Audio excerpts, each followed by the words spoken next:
ಬಾಂಗ್ಲಾದೇಶಿಗಳು, ಯಾಕಂದ್ರೆ ಅವ್ರಿಗೆ ಊಟ ಇರಲಿಲ್ಲ.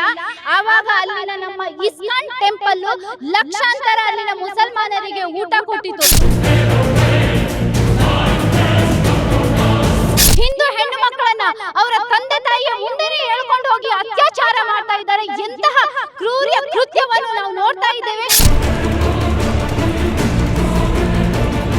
ಬಾಂಗ್ಲಾದೇಶದಲ್ಲಿನ ಹಿಂದೂಗಳ ಮೇಲಿನ ದಾಳಿ ಖಂಡಿಸಿ ಈಗಾಗಲೇ ಫ್ರೀಡಂ ಪಾರ್ಕ್ನಲ್ಲಿ ಬೃಹತ್ ಪ್ರತಿಭಟನೆ ಕೈಗೊಳ್ಳಲಾಗಿದೆ.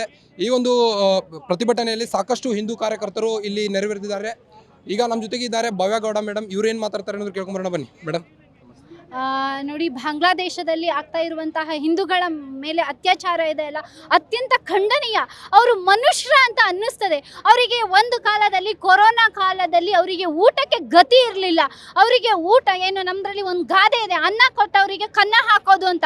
ಅದು ಈ ಜಿಹಾದಿ ಬಾಂಗ್ಲಾದೇಶಿಗಳು, ಯಾಕಂದರೆ ಅವ್ರಿಗೆ ಊಟ ಇರಲಿಲ್ಲ.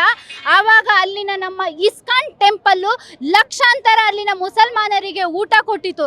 ಆ ಕರುಣೆ ಇಲ್ಲದೆ ಇವತ್ತು ಆ ಇಸ್ಕಾನ್ ಟೆಂಪಲ್ ಅನ್ನು ಸೇರಿ ಹಲವಾರು ದೇವಸ್ಥಾನವನ್ನು ಧ್ವಂಸ ಮಾಡಿದ್ದಾರೆ. ಹಿಂದೂಗಳ ಮನೆಗಳನ್ನು ನಾಶ ಮಾಡಿದ್ದಾರೆ. ಹಿಂದೂ ಹೆಣ್ಣು ಮಕ್ಕಳನ್ನ ಅವರ ತಂದೆ ತಾಯಿಯ ಮುಂದೆನೇ ಹೇಳ್ಕೊಂಡು ಹೋಗಿ ಅತ್ಯಾಚಾರ ಮಾಡ್ತಾ ಇದ್ದಾರೆ. ಎಂತಹ ಕ್ರೂರ ಕೃತ್ಯವನ್ನು ನಾವು ನೋಡ್ತಾ ಇದ್ದೇವೆ. ಅತ್ಯಂತ ಖಂಡನೀಯ.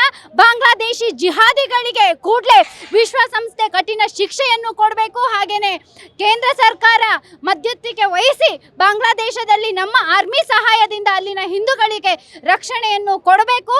ಮತ್ತೆ ಅಲ್ಲಿ ಹಿಂದೂಗಳ ಅಲ್ಪಸಂಖ್ಯಾತ ನಿಧಿಯನ್ನು ಸ್ಥಾಪನೆ ಮಾಡಿ ಏನು ಮನೆ ಮಠ ಎಲ್ಲ ಕಳ್ಕೊಂಡಿದ್ದಾರಲ್ಲ, ಅವರಿಗೆ ಅವರ ಸಂಪೂರ್ಣ ಸವಲತ್ತನ್ನು ಒದಗಿಸಿ ಅಂತ ಹೇಳಿ ನಾವು ಇವತ್ತು ಆಗ್ರಹ ಮಾಡ್ಕೊಳ್ತಾ ಇದ್ದೇವೆ.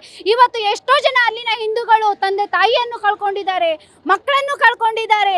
ಮಕ್ಕಳಿಗೆ ಎಷ್ಟೋ ಜನ ಬಾಲ ಮಕ್ಕಳಿಗೆ ಅಪ್ಪ ಅಮ್ಮ ಇಲ್ಲ. ಆ ನೋವನ್ನು ನಮಗೆ ಕೊಡುವಂತಹ ಶಕ್ತಿ, ಅವರಿಗೆ ಸಹಿಸುವಂತಹ ಶಕ್ತಿ ಭಗವಂತ ಕೊಡಲಿ. ಆದರೆ ನಾವು ಕೇಂದ್ರ ಸರ್ಕಾರಕ್ಕೆ ಅವರಿಗೆ ಸಂಪೂರ್ಣವಾಗಿ ಸಹಾಯ ಮಾಡಲಿ ಅಂತ ಹೇಳಿ ನಾವು ಇವತ್ತು ಈ ಆಂದೋಲನದ ಮೂಲಕ ಆಗ್ರಹವನ್ನು ಮಾಡ್ತಾ ಇದ್ದೇವೆ. ಹಾಗೆಯೇ ದೇಶದಲ್ಲಿರುವಂತಹ ಪ್ರತಿಯೊಬ್ಬ ಹಿಂದುವು ಇದ್ರ ವಿರುದ್ಧ ಧ್ವನಿ ಎತ್ತಬೇಕು. ಇವತ್ತು ಬಾಂಗ್ಲಾದೇಶ ಆಯಿತು, ಪಾಕಿಸ್ತಾನ ಆಯಿತು, ಮುಂದೊಂದು ದಿವಸ ನಮಗೂ ಆಗೋಕ್ಕೆ ಹೆಚ್ಚು ದೂರ ಇಲ್ಲ ಹಿಂದೂಗಳೇ. ನಾವೆಲ್ಲರೂ ಇವತ್ತು ಒಂದಾಗೋದು ಅವಶ್ಯಕತೆ ಇದೆ ಅಂತ ಹೇಳಿ ಈ ಆಂದೋಲನದ ಮೂಲಕ ನಾನು ಹೇಳಲಿಕ್ಕೆ ಇಷ್ಟಪಡ್ತೇನೆ. ಇದಿಷ್ಟು ಹಿಂದೂ ಕಾರ್ಯಕರ್ತೆ ಭವ್ಯಗೌಡ ಅವರ ಮಾತು. ಕ್ಯಾಮರಾಮನ್ ಪವನ್ ಕುಮಾರ್ ಜೊತೆ ನಾನು ನಿಮ್ಮ Karthik, guarantee news, Bengaluru. Guarantee news, ಸುದ್ದಿ ಖಚಿತ, ನ್ಯಾಯ ನಿಶ್ಚಿತ.